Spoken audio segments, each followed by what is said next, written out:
Okay guys, I'm going to show you how to install the under tile insulation boards. They're really effective. They heat the underfloor heating up in about 20 minutes. Without them, especially in an outer building like this, it could take 2-3 hours and it's going to drain a lot more power. So they're really easy to install. So it's just using a tile adhesive with a 10mm notch trowel, and then we'll just spread it on the floor, troweling off like so, and then on a nice wet mix, so there's plenty of suction and tap.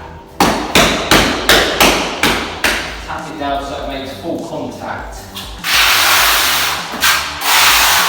We've been doing these for about 10 years, installing them, and they're really, really easy to install. It's definitely DIY stuff. These ones are made by Water, but there's plenty of other companies on the market that sell them. Installation is really quick and easy. Good luck with your installation.